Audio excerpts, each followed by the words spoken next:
اچھا اسلام کیا کرتا ہے؟ اسلام سوال کرنے کو بالکل اچھا نہیں سمجھتا، کسی کے آگے ہاتھ پھیلائے یہ اسلام کی ٹیچنگز ہے ہی نہیں۔ اسی لیے حج پر بھی جب جانے کا حکم دیا ہے، حج کے لیے نکلنے کا حکم دیا ہے، حکم کیا دیا ہے؟ زاد راہ ساتھ لے لو۔ سورہ بقرہ آیت 197 میں بتایا گیا زاد راہ ساتھ لے لو، وہاں پر جا کر تمہیں کسی سے مانگنے کی ضرورت نہ پڑے۔ اچھا گھر والوں کے لیے بھی جب آپ جا کر نہیں آتے اتنی چیزیں ان کے لیے مہیا کر کے جاؤ، تاکہ گھر والوں کو بھی کسی کے آگے ہاتھ پھیلانے کا موقع نہ ہو۔ تو استطاعت ہے تو یہ حج فرض ہے نا، جانے والا بھی مانگنے کی نوبت نہ آئے اسے، اور جس کو چھوڑ کے جا رہے ہیں نا وہ گھر پہ، ان کو بھی مانگنے کی نوبت نہ آئے۔ ایسا پلان کر کے، ایسا سوچ کے جانا ہے، ٹھیک ہے؟ اسی لیے اسلام کیا ہے؟ مانگنے کو بالکل اجازت نہیں دیتا ہے۔ سورہ فرقان آیت 67 میں بتایا گیا وہ لوگ کہ جب خرچ کرتے ہیں تو نہ فضول خرچی کرتے ہیں اور نہ کنجوسی کرتے ہیں۔ اب یہاں پر جو ہم نے فرسٹ کیٹیگری بنائی ہے نا، اس میں بھی دیکھیں جن کے حقوق ہے، بیوی مانگ سکتی ہے شوہر سے لیکن لمٹ میں مانگے، شوہر کو دیکھے یہ خرچ کر سکتا ہے کہ نہیں کر سکتا ہے، ورنہ اپنی ضروریات کو کم کر دے، اس کے مطابق مانگے۔ بچے بھی جب والدین سے مانگ رہے تو دیکھیں یہ پوری کر سکتے نہیں کر سکتے، پھر مانگنا چاہیے استطاعت کے مطابق، ٹھیک ہے؟ ماں باپ بھی جب اولاد سے مانگتے ہیں تو دیکھیں کہ یہ خرچ کر سکتے نہیں کر سکتے، میں اپنی خواہشات کا بوجھ اس پہ تو نہیں ڈال رہی ہوں۔ تو یہ ہمیں سوچنا چاہیے۔ اس سورہ فرقان آیت 67 میں کیا بتایا گیا؟ وہ لوگ کہ جب خرچ کرتے ہیں تو نہ فضول خرچی کرتے ہیں نہ کنجوسی کرتے ہیں۔ اب ماں باپ بھی، شوہر بھی مانگ رہے اپنی عزت نفس سمجھ کر یا پھر اپنی ذلت سمجھ کر، کہیں سے بھی اٹھا کے لا کے دے رہے، ایسا نہیں کرنا چاہیے۔ جو خرچ کرتا ہے اس خرچ کرنے کا یہاں پہ بتایا سورہ فرقان میں کہ نہ فضول خرچی کرتے ہیں نہ کنجوسی کرتے ہیں، اعتدال میں ان کا خرچ کرنا ہوتا ہے۔ ان کا خرچ کرنا اسراف اور بخل کے درمیان میں ہوتا ہے، بین بین ہوتا ہے، اعتدال ہوتا ہے، اسراف بھی نہیں کرتے اور نہ بخل کرتے ہیں۔ ایسا ہمیں خرچ کرنا چاہیے۔ تو اگر کسی کے مانگنے کی عادت ہے یا پھر مانگنے کی خواہش ہے تو پھر وہ سورہ ہود کے آیت 6 پر ایمان لے کے آئیں، رزق دینے والا اللہ تعالیٰ ہے، مجھے ملے گا، تو پھر وہ مانگنے کی وہ کوالٹی اس کے اندر سے ختم ہو جاتی ہے۔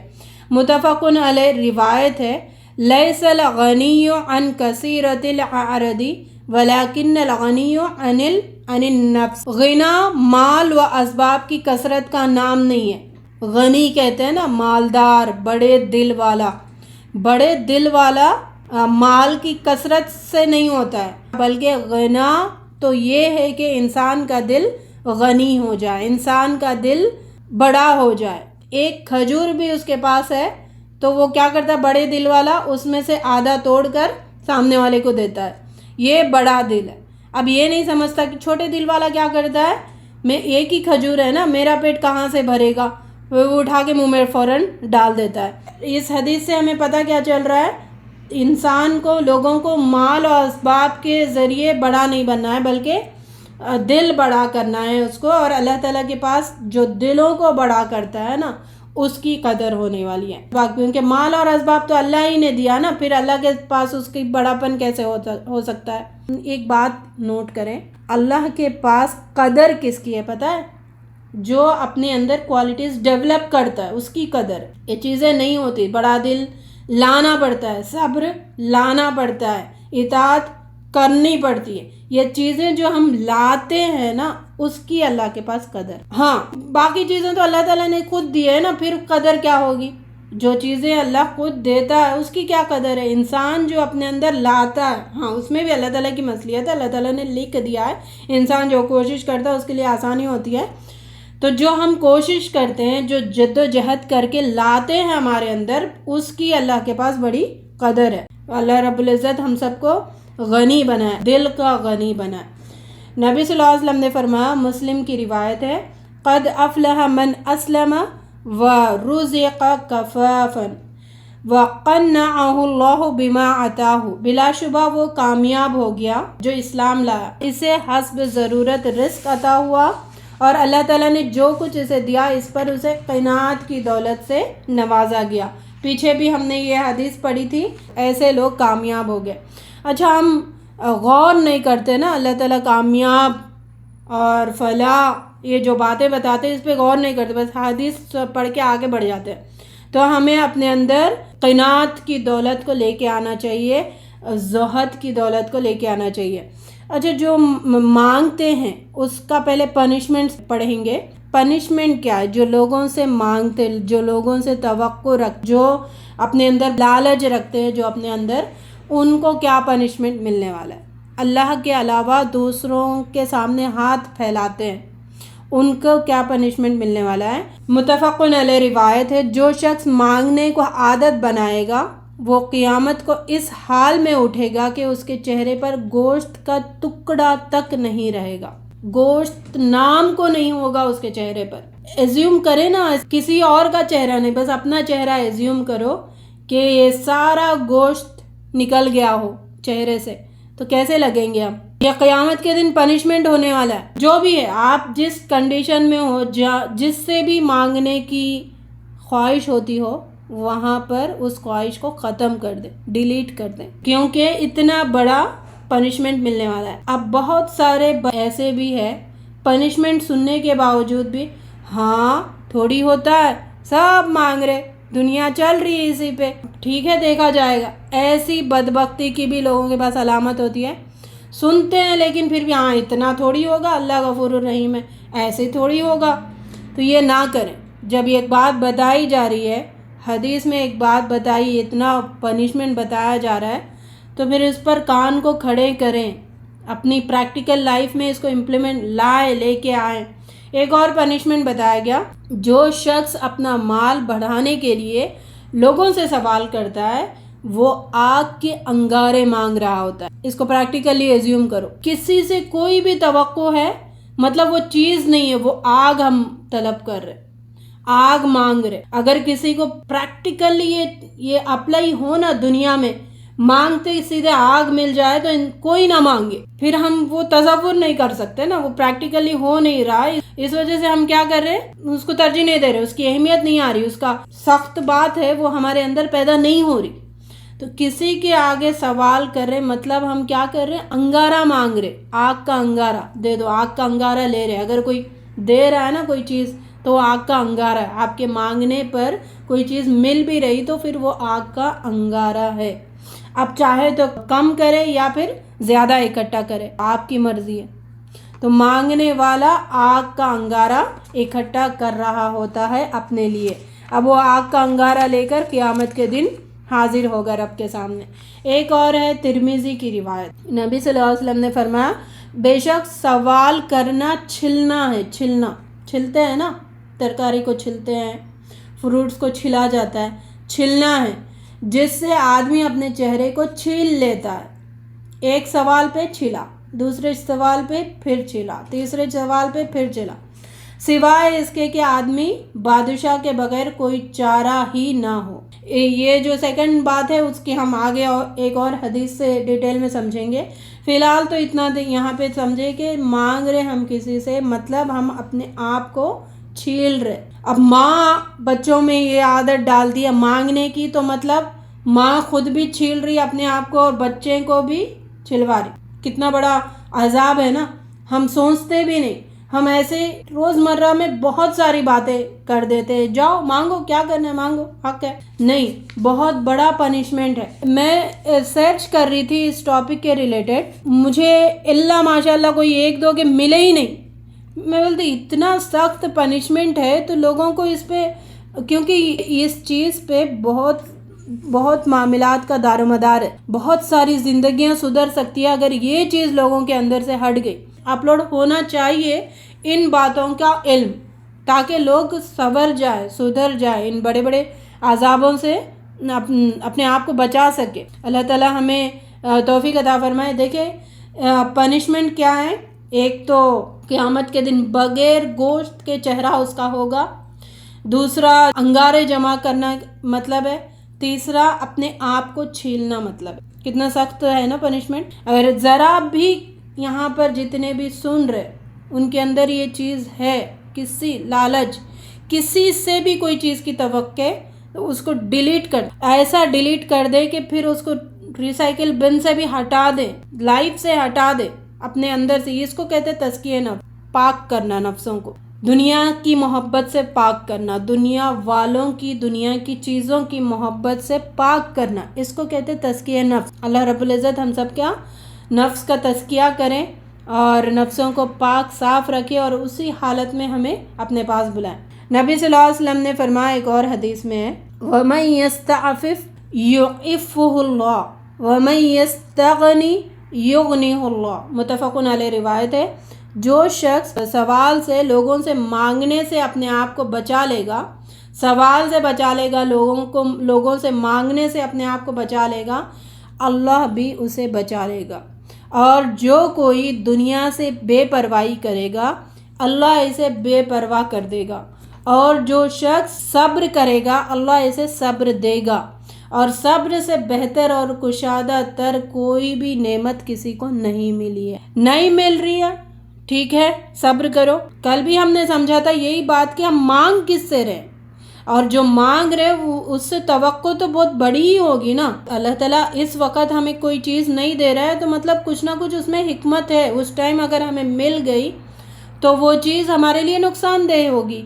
جیسے ماں باپ، چھوٹا بچہ اس کو چاقو نہیں پکڑاتے، بڑا ہو گیا بچہ چاقو اگر مانگ لیا تو دے دیتے آرام سے. چھوٹے بچے کو نہیں دیتے. کیوں؟ ماں باپ کو پتہ ہے وہ کچھ بھی اپنے آپ کو زخمی کر سکتا ہے. تو اللہ تعالیٰ کو پتہ ہے اس وقت یہ چیز اس کو ملنا اس کے لیے صحیح نہیں ہے، لیکن ہم اسی ٹائم کو پریفر کرتے ہیں نا. ہر چیز یہ ہمارے مطابق ہو، پھر ہمارا ایمان ڈاواڈول ہونے لگتا ہے. تو یہاں پہ بتایا گیا کہ جو اپنے آپ کو سوال سے بچانا چاہتا ہے، مانگنے سے بچانا چاہتا ہے، اللہ بھی اسے بچا لے گا. اور جو کوئی دنیا سے بے پرواہی کرے گا، اللہ تعالیٰ اسے بھی بے پرواہی کر دے گا. ایک کوالٹی پیدا کرے اپنے اندر، لانی پڑتی ہے. یہ ان بلڈ نہیں ہے، چیزیں لانی پڑتی ہے. ہاں ان بلڈ اللہ تعالیٰ نے ان چیزوں کی محبت رکھی ہے. محبتوں کو دبانا یہی تو امتحان ہے ہمارا، صبر کرنا یہی تو امتحان ہے.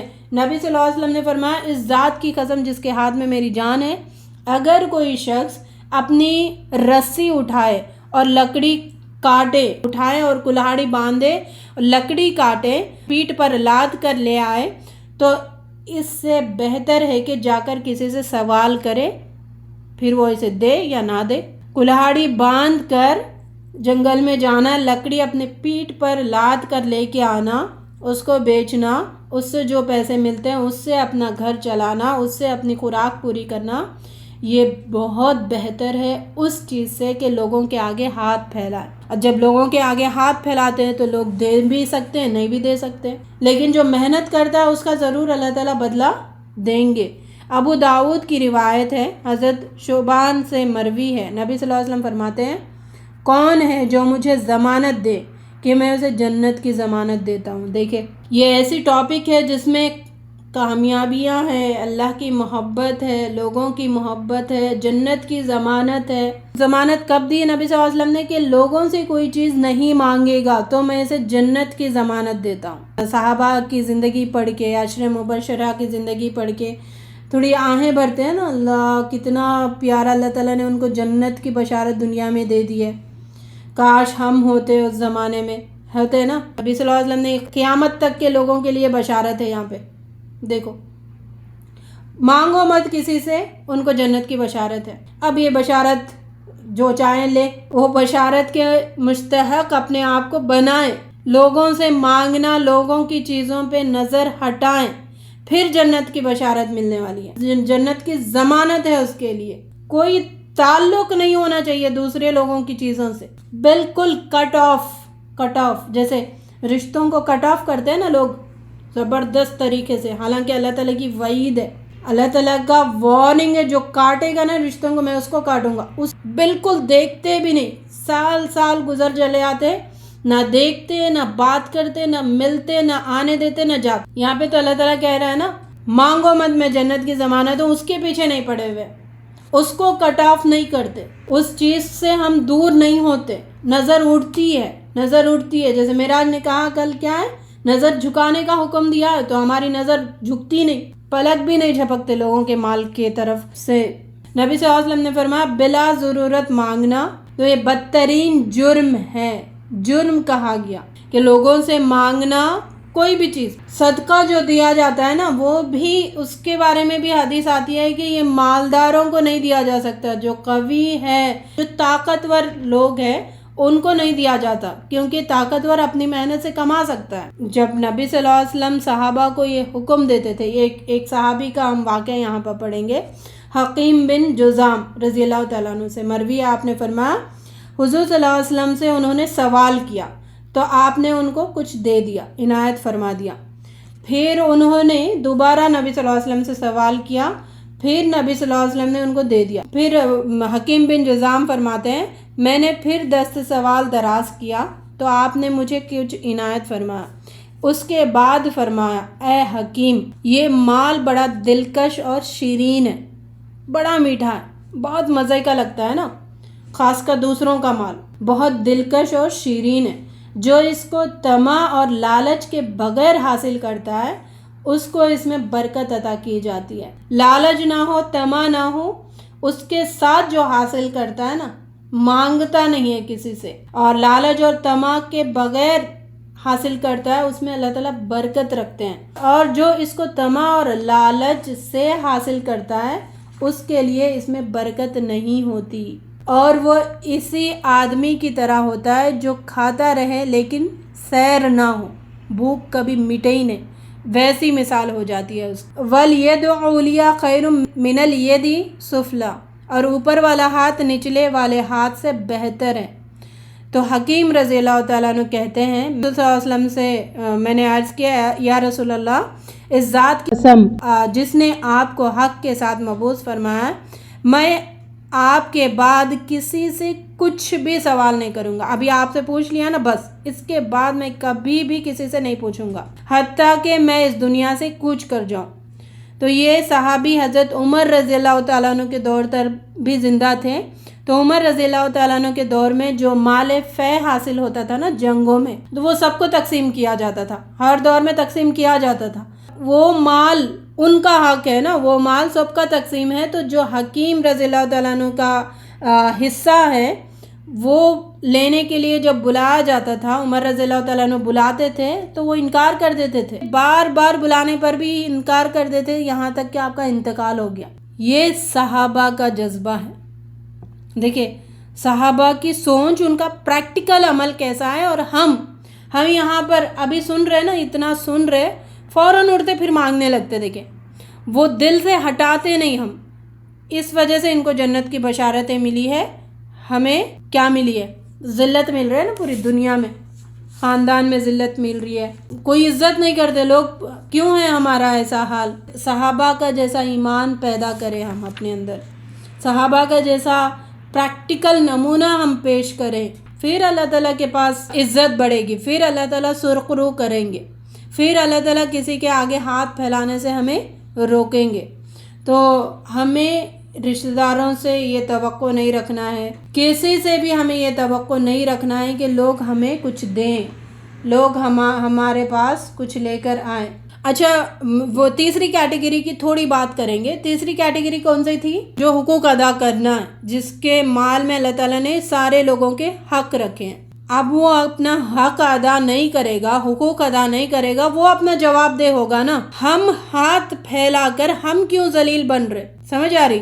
تیسری کیٹیگری جو ہے وہ جواب دہ ہوگا اللہ تعالیٰ کے پاس. اس نے اگر مال خرچ نہیں کیا، لوگوں کو ضرورت مندوں تک اس نے اپنا اس کا حق نہیں پہنچایا، تو وہ پکڑ اس کی ہوگی. لیکن ہم حقوق مانگتے ہوئے، جہاں پہ حقدار نہیں ہے، حقدار بننے کی لالچ کے ساتھ مانگتے ہوئے ہاتھ پھیلا کے ان اللہ کی بھی لعنت مستحق کیوں بن رہے اور یہ عذابوں کے مستحق کیوں بنائے اپنے آپ کو.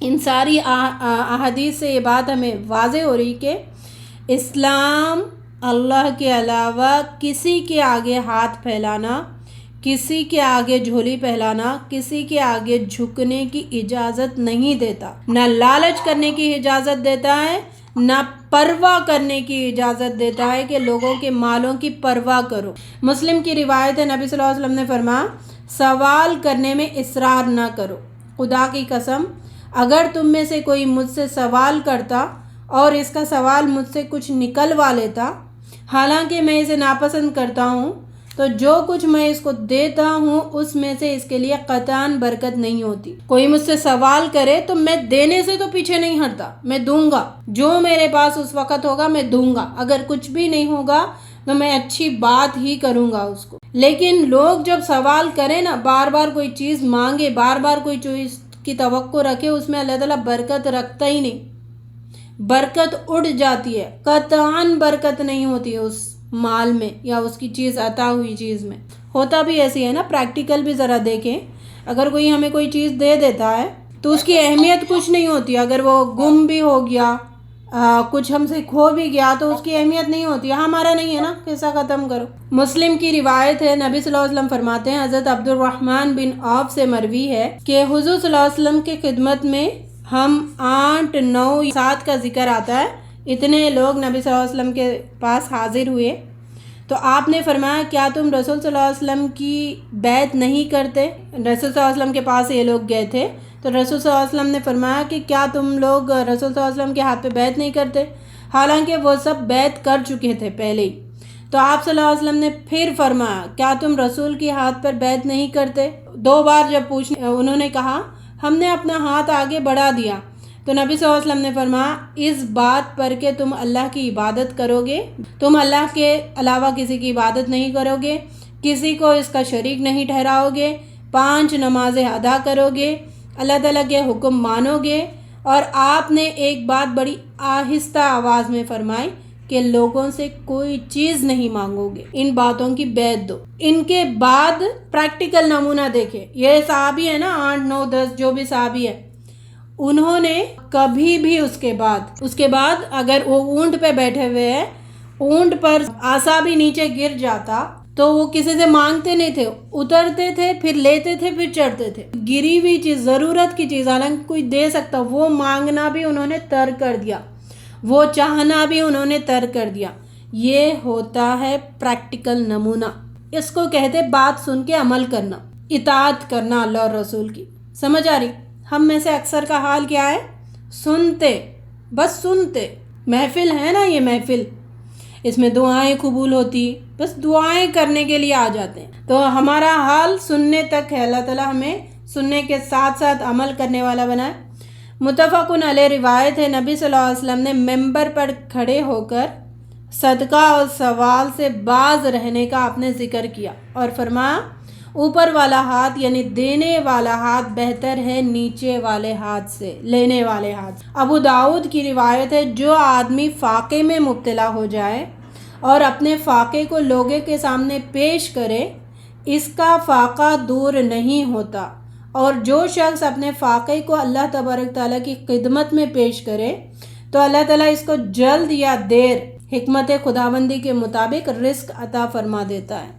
بھوکے ہو، چاہیے کوئی چیز، مانگو مت، لوگوں سے مت مانگو، لوگوں سے مانگنے سے وہ کبھی بھی وہ طلب تمہاری پوری نہیں ہوتی، کبھی بھی فاقے دور نہیں ہوتے، کبھی بھی بھوک نہیں مٹے گی، ٹھیک ہے؟ رب سے مانگو، رب سے مانگو تو رب اپنی حکمت خداوندی کے تحت کب دینا، کتنا دینا، کیونکہ ایک حدیث میں بتایا گیا نا، اللہ تعالیٰ فرماتے ہیں کہ اگر میرے بندے کو میں غریب کر دوں تو اس سے بھٹکنے کے چانسز ہے، اس وجہ سے میں اسے امیر ہی رہنے دیتا ہوں۔ بعض کو اگر امیر کروں تو پھر اس کے بھٹکنے کے چانسز ہوتے ہیں، اس وجہ سے میں اسے غریب ہی رہنے دیتا ہوں۔ یہ اللہ تعالیٰ کی حکمت خداوندی ہے، اللہ کی مصلحت ہے، لیکن ہمیں راضی ہونا ہے۔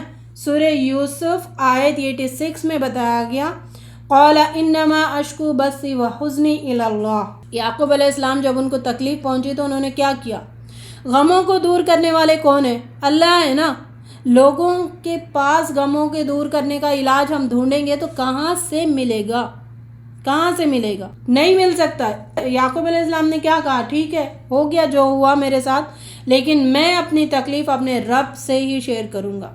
میں اپنا، کیونکہ غم کا مداوع کرنے والا وہی اکیلا ہے. لوگوں کے پاس جا کر کیا ہوگا؟ غم کا مداوع تو نہیں ہوگا. بعض تو دیکھا گیا اور تیل جھڑکنے والے بہت ہوتے ہیں، غم کو بڑھانے والے بہت ہوتے ہیں.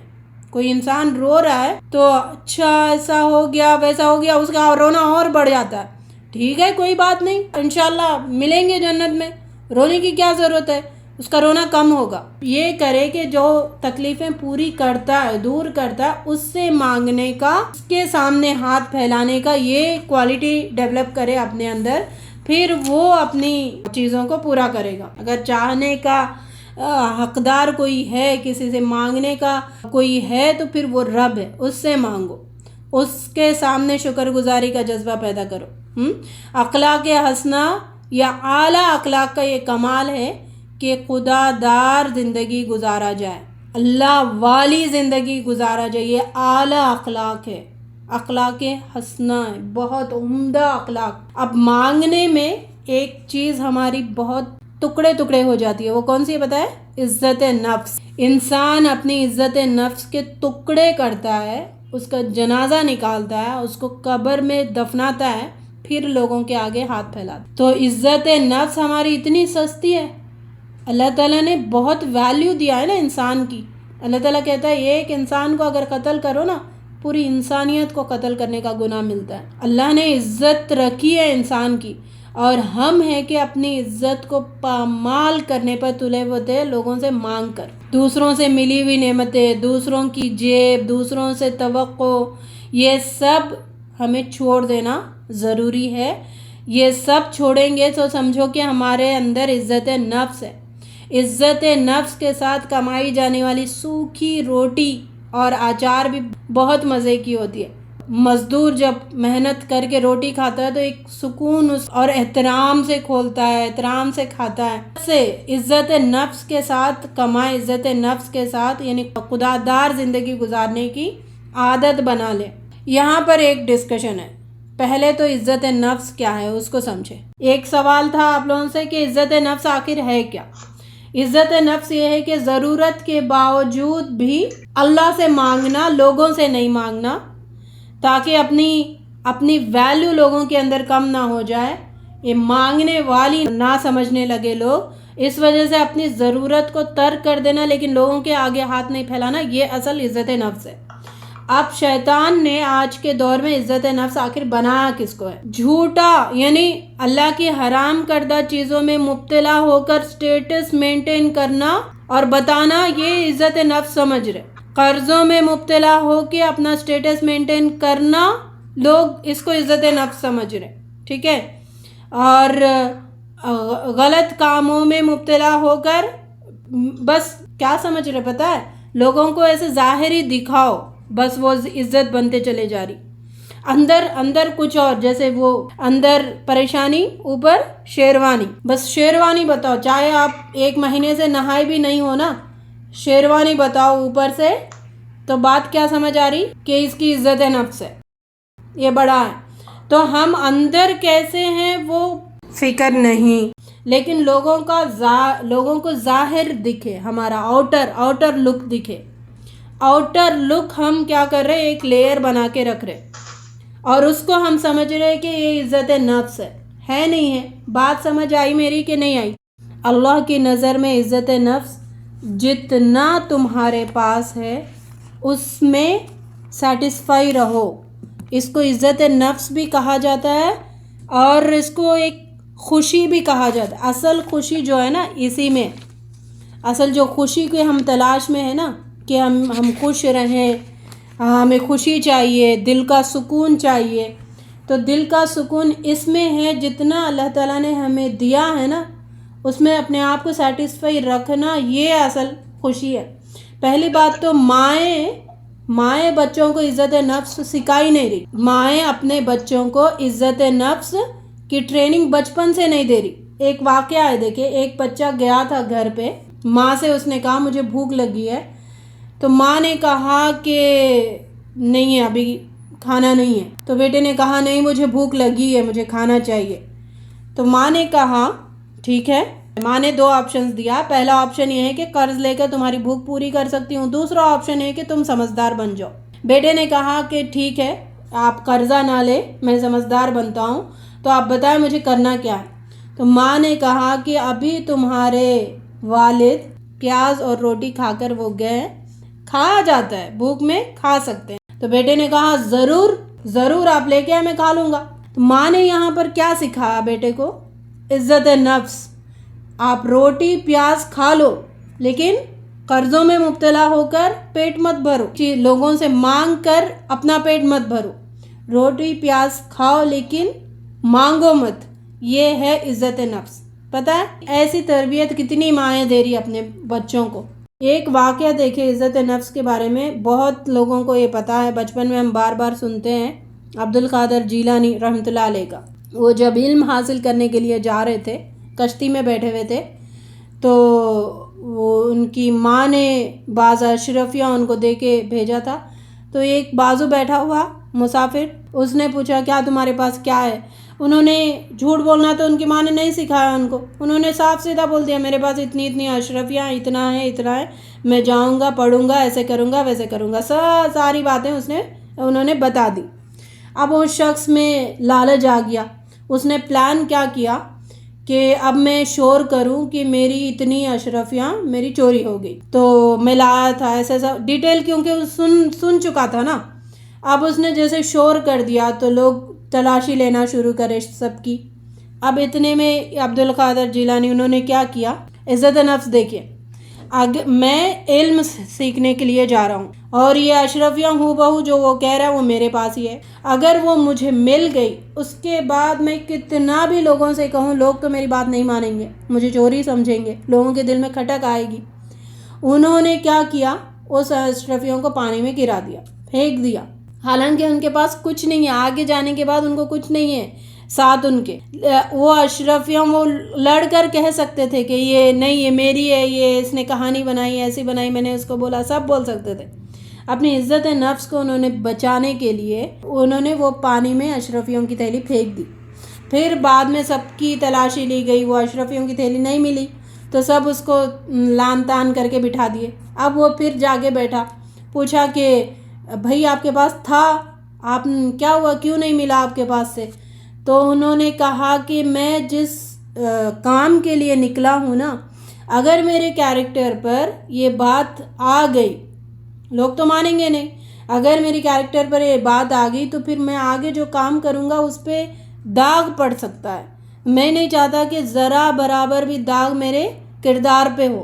تو انہوں نے اپنی عزت نفس کو بچانے کے لیے کوشش بھی نہیں کی کہ یہ آگے میرے ساتھ کیا ہوگا, انہوں نے اس کو پانی میں پھینک دیا. یہ ہوتا ہے عزت نفس, اپنی عزت کو بچانا, اپنے نفس سے کوئی کمپرومائز نہیں کرنا. اللہ تعالی ہمیں یہ جذبہ عطا فرمائے. نبی صلی اللہ علیہ وسلم کا, صحابیات کا جو ان کا طریقہ تھا اپنے عزت نفس کو سیو کرنے کا, وہ ہمیں عطا فرمائے. اور بڑے بڑے جو علماء گزر چکے ہیں ان کی زندگیوں سے ہمیں سبق حاصل کرنے والا بنائے. اللہ تعالیٰ سے دعا ہے جو بھی ہم نے سنا سمجھا ہے اس پر عمل کرنے کی توفیق ہمیں عطا فرمائے. سن کر اس کو پریکٹیکل نمونہ ہم بنے, ویسے ہمیں اللہ تعالیٰ بنائے, اور اللہ تعالیٰ جیسا چاہتا ہے ویسی زندگی گزارنے کی اللہ رب العزت ہمیں توفیق عطا فرمائے. کہ ربنا آتنا فی الدنیا حسنہ وفی الآخرۃ حسنہ وقنا عذاب النار. اللہ تعالیٰ ہم دنیا کی آزمائش بھی برداشت نہیں کر سکتے, نہ آخرت کی عذاب برداشت کر سکتے ہیں. ہمیں دنیا میں بھی بھلائی عطا فرما, آخرت میں بھی بھلائی عطا فرما, اور دونوں جہانوں میں بھی سرخروئی عطا فرما, خوشیاں عطا فرما, اور آپ کی اطاعت کرنے والوں میں ہم سب کا شمار فرما. اور جو بھی جس طریقے سے بھی پریشان ہے اللہ تعالیٰ سب کی پریشانیوں کو آسانیوں میں تبدیل فرما دے, سب کی پریشانیوں کو دور فرما دے. وآخر دعوانا ان الحمد للہ رب العالمین. وما توفیق الا باللہ. سبحانک اللہم و بحمدک نشہد ان لا الہ الا انت نستغفرک و نتوب الیک. السلام علیکم ورحمۃ اللہ وبرکاتہ.